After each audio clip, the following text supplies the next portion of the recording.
Assalamualaikum warahmatullahi wabarakatuh. Kami dari kelompok 5 mata kuliah Pendidikan Agama Islam akan mempresentasikan materi bab 5 mengenai pernikahan, ikhtiar mewujudkan keluarga berkah. Adapun anggota kelompok kami yaitu Happy Sukma Kanita, Sekara Triwidyaningrum, dan saya sendiri Wahinita Miftahul Jannah.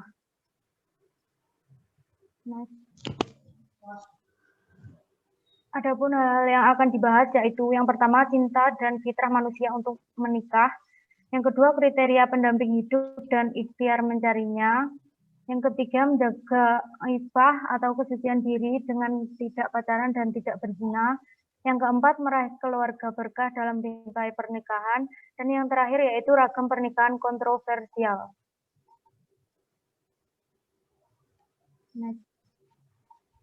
Baik, memasuki materi yang pertama yaitu cinta dan fitrah manusia untuk menikah.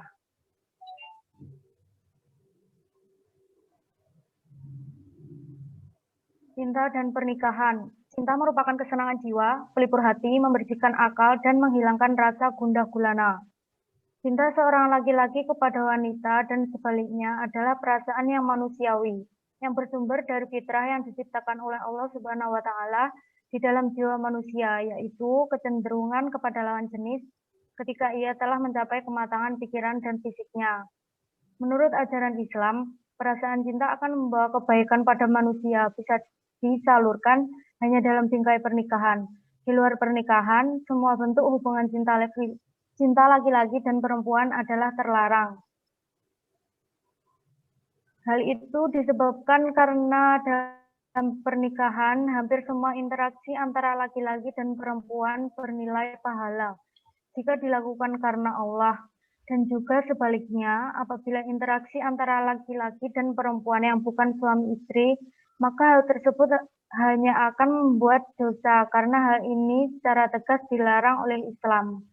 Selain itu juga dapat menimbulkan dampak negatif bagi individu, keluarga maupun masyarakat. Selanjutnya, fitrah manusia untuk menikah. Secara bahasa, kata nikah berarti berhimpun. Secara sinonim, Al-Quran juga menggunakan kata zawaja yang bermakna menjadikan berpasangan. Secara istilah, menurut Undang-Undang Perkawinan Nomor 1 Tahun 1974, pernikahan adalah ikatan lahir batin antara dengan tujuan membentuk keluarga yang bahagia dan kekal berdasarkan ketuhanan yang Maha Esa. Menikah adalah fitrah manusia. Islam mensyariatkan dijalinnya keberpasangan dalam bingkai pernikahan. Dari bentuk hubungan yang sah inilah kemudian akan muncul rasa tentram atau sakinah pada laki-laki dan perempuan.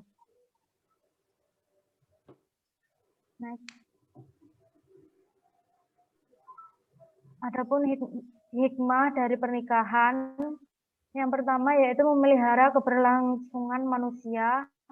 Yang kedua, pernikahan adalah tiang keluarga yang teguh dan kokoh. Yang ketiga yaitu mengontrol hawa nafsu, dapat menjaga diri manusia dan menjauhkan dari pelanggaran yang diharamkan karena nikah memperbolehkan masing-masing pasangan melakukan hajat biologisnya secara halal dan mubah.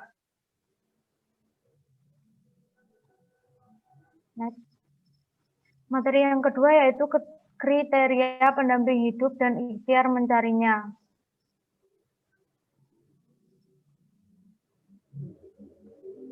Satu, kriteria ideal pendamping hidup. Dalam ajaran Islam, variabel yang pertama dan diutamakan adalah agama yang satu paket dengan akhlak yang baik.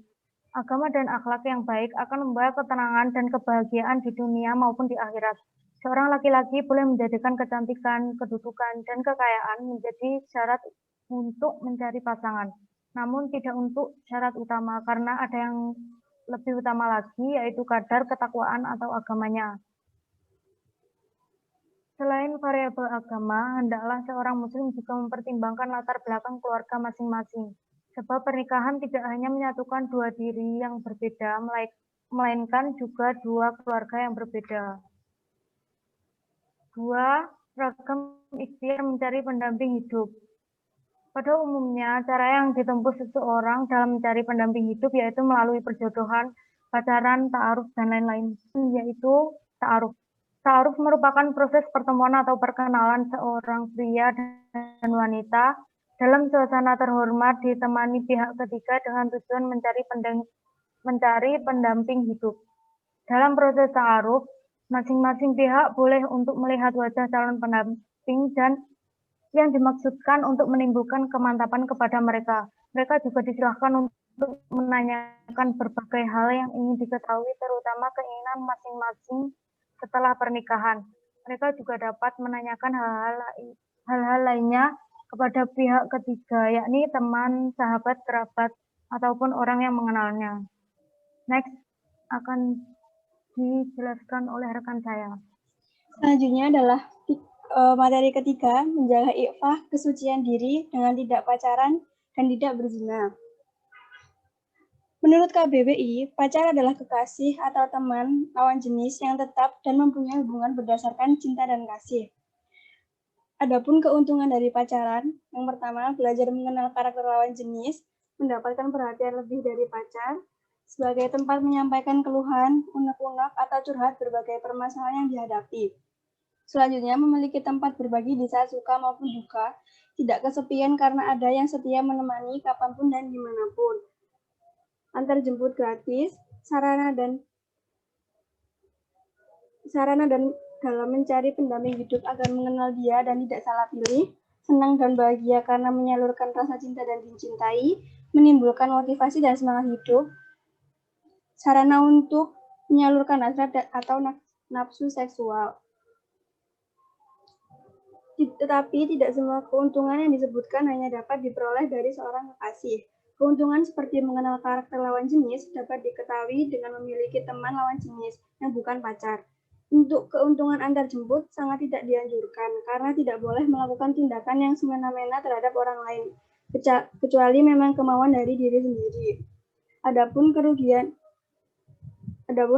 dari pacaran yaitu mengurangi waktu untuk diri sendiri, menghambat kinerja otak karena hanya terfokus pada suatu hal, mendorong orang untuk berbohong agar tidak merugikan dirinya, bersifat boros, menghambat cita-cita karena waktu dan pikiran tercurah hanya untuk pacar, menimbulkan dosa, hati menjadi tidak tenang dan resah, perasaan gelisah, takut ditinggalkan kekasih, memunculkan fitnah, menyebarkan akibat fatal yang tidak dapat menahan nafsu, menimbulkan efek sakit hati jika putus cinta, dan dapat terjadi kekerasan fisik maupun mental yang dilakukan oleh pacar. Tetapi, tidak semua kerugian yang disebutkan selalu terjadi pada tiap pasangan kekasih. Hal tersebut dipengaruhi dengan gaya pacaran pribadi. Selanjutnya, sudut pandang berpacaran.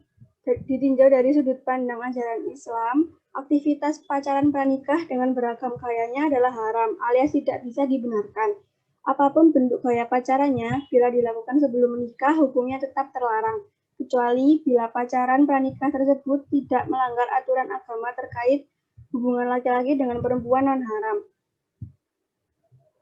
Aturan tersebut antara lain larangan mendekati zina, larangan berduaan di tempat sunyi, larangan melihat lawan jenis tanpa maksud yang dibolehkan agama, larangan menyentuh, apalagi memegang lawan jenis, larangan membayangkan lawan jenis. Ada jenis hubungan cinta kasih antara laki-laki dan perempuan yang bukan hanya diperbolehkan oleh ajaran Islam, tapi malah dianjurkan dan mendatangkan pahala bagi pelakunya, yakni hubungan laki-laki dan perempuan setelah terjadinya akad nikah. Jenis hubungan ini menghasilkan pahala karena tidak ada aturan agama yang dilanggar, bahkan dapat mendatangkan kesenangan bagi kedua belah pihak. Lingkungan pergaulan remaja zaman sekarang yang cenderung bebas merupakan daya tarik tersendiri bagi remaja muslim. Hal ini merupakan tantangan yang tidak mudah bagi remaja muslim. Namun, mempertimbangkan betapa pacaran terlarang dalam Islam dan ternyata syarat dengan kerugian dan amat minim keuntungan, maka sangat layak setiap remaja muslim berani berkata tidak pada pacaran. Yang kedua, pacaran dan perilaku seksual remaja. Dampak pacaran yang paling mengkhawatirkan adalah seks dan pergaulan bebas. Perkembangan zaman yang menyebabkan informasi tentang seks mudah diakses remaja, kontrol yang lemah dari orang tua, dan promosi seks bebas oleh para artis menyebabkan remaja zaman sekarang rentan terpengaruh dan mencoba hal-hal yang berbau seks.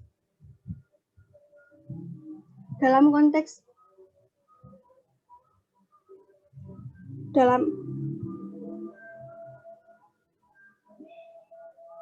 Dampak perilaku pacaran semacam ini amat merugikan individu dan masyarakat. Dalam konteks individu, pacaran bernuansa seks ini menyebabkan hilangnya keperawanan dan keperjakaan, penyakit kelamin, kanker lahir rahim, hamil di luar nikah, aborsi, pernikahan usia dini, dan tersebarnya video porno pelaku pacaran. Sedangkan dalam konteks masyarakat, pacaran jenis ini berdampak pada munculnya kasus pembuangan atau pembunuhan bayi, membuat malu keluarga, anak lahir tanpa pernikahan, rusaknya tatanan masyarakat, menipisnya budaya malu, dan sebagainya. Pelaku zina. Islam sebagai agama yang diturunkan Allah untuk menyelamatkan manusia sangat bertolak dengan gaya pacaran bernuansa seks. Dalam Islam, hubungan badan di luar bingkai pernikahan disebut dengan zina, termasuk kategori perbuatan dosa besar. Perbuatan ini oleh Allah termasuk dalam tindakan yang kecil dan cara yang paling buruk. Ada dua pelaku dari zina, yaitu yang pertama muhson, pelaku sudah menikah atau pernah menikah diancam dengan hukuman rajam sampai mati. Yang kedua adalah zina ghairu muhson, yaitu zina yang dilakukan oleh orang yang belum pernah menikah. Hukumannya adalah dicambuk sebanyak 100 kali dan diasingkan selama 1 tahun. Manajemen hati agar tidak berpacaran. Berikut ini beberapa cara yang bisa dilakukan. 1. Menyadari bahwa pacaran hukumnya haram dan mendatangkan dosa. 2. Menyadari beragam dampak negatif pacaran yang terjadi di sekitar kita. 3. Meyakinkan bahwa jodoh kita sudah ditentukan oleh Allah yang Maha Tahu, sehingga tidak perlu merasa galau bila tidak punya pacar. 4. Meyakinkan bahwa dengan menjalankan perintah Allah untuk tidak pacaran, Allah kelak akan memberikan jodoh yang baik untuk kita. 5. Diniati untuk puasa pacaran. 6. Fokus segenap pikiran dan energi pada studi atau pekerjaan. 7. Fokuskan usaha dan tenaga untuk meraih cita-cita. 8. Kuatkan tekad untuk membahagiakan orang tua terlebih dahulu sebelum membahagiakan orang lain. Yang terakhir, agar tidak kesepian, bertemanlah dengan banyak orang baik. Selanjutnya akan dijelaskan oleh rekan saya. Oke, yang keempat, meraih keluarga berkah dalam bingkai pernikahan. Yang pertama, ciri keluarga berkah. Pada Al-Quran Surat Al-Arum 31, keluarga berkah adalah keluarga yang sakinah atau tenang, tentram, mawadah, penuh cinta, dan rahmah diliputi kasih. Intinya adalah bahwa keluarga berkah membuat sesama anggotanya merasa nyaman, tenang, dan bahagia. Yang kedua, upaya meraih keluarga berkah. Yang pertama sebelum menikah, yaitu menata niat menikah yaitu untuk meraih ridho Allah. Yang kedua, tidak berpacaran. Yang ketiga, memilih calon pendamping hidup yang sesuai dengan diajarkan Rasulullah SAW. Yang kedua, saat akad nikah, yaitu menjaga agar niat tetap lurus, yakni menikah untuk meraih ridho Allah. Yang kedua, minta didoakan orang tua dan orang-orang soleh. Yang ketiga, saat menjalani hubungan rumah tangga, yaitu mempertahankan motivasi menjalani pernikahan untuk beribadah. Yang kedua, menjadikan ridho Allah sebagai pedoman dalam berumah tangga. Yang kelima, ragam pernikahan kontroversial. Yang pertama, poligami. Menurut As-Sobuni 2008, 309-312, poligami adalah suatu tuntunan hidup karena sewaktu Islam datang dijumpai kebiasaan masyarakat menikah tanpa batas dan tidak kemanusiaan. Lalu diatur dengan dijadikan sebagai obat. Pada Al-Quran, surat keempat ayat 3, tidak membuat peraturan tentang poligami, karena poligami telah dikenal dan dilaksanakan oleh penganut berbagai syariat agama serta adat istiadat masyarakat sebelum turunnya ayat ini. Ayat ini tidak mewajibkan poligami atau menganjurkannya. Ia hanya berbicara tentang bolehnya poligami dan itu pun merupakan pintu kecil yang dapat dilalui oleh yang amat membutuhkan dan dengan syarat yang tidak ringan. Syihab 2000. Yang kedua, nikah mut'ah. Nikah mut'ah adalah pernikahan untuk sehari, seminggu, atau sebulan. Dinamakan mut'ah karena orang laki-laki memanfaatkan dan menikmati perkawinan serta bersenang-senang hingga tempo waktu yang telah ditentukan. Imam-imam mazhab menurut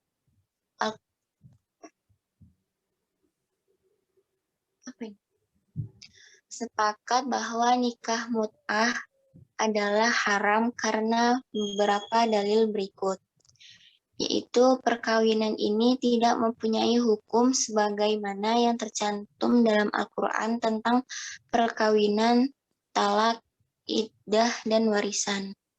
Rasulullah Shallallahu Alaihi Wasallam bersabda, "Hai sekalian manusia, pernah kuizinkan kalian melakukan kawin mut'ah. Ketahuilah, sesungguhnya Allah telah mengharamkan hingga hari kiamat. Karena mut'ah dilakukan untuk melampiaskan syahwat dan tidak untuk menghasilkan keturunan maupun memelihara anak yang merupakan tujuan dasar dalam perkawinan. Maka kawin mut'ah menyerupai zina dari segi tujuan bersenang-senang saja." Yang ketiga, pernikahan beda agama. Wanita muslim tidak halal kawin dengan laki-laki bukan muslim, baik ia seorang musyrik, Hindu, ahli kitab, atau Nasrani, Yahudi, atau beragama lain. Karena orang lelaki mempunyai hak kepemimpinan bagi istrinya dan istri wajib taat kepadanya. Maka tidak boleh orang kafir atau musyrik menjadi pemimpin dan menguasai wanita muslim. Al-Jamal 1999. Menurut As-Sabuni menyatakan haramnya seorang laki-laki menikahi wanita non-muslim berdasarkan firman Allah Subhanahu wa taala, "Dan janganlah kamu tetap berpegang pada tali perkawinan dengan perempuan-perempuan kafir." Itu menunjukkan diharamkannya menikah dengan perempuan kafir atau musyrik.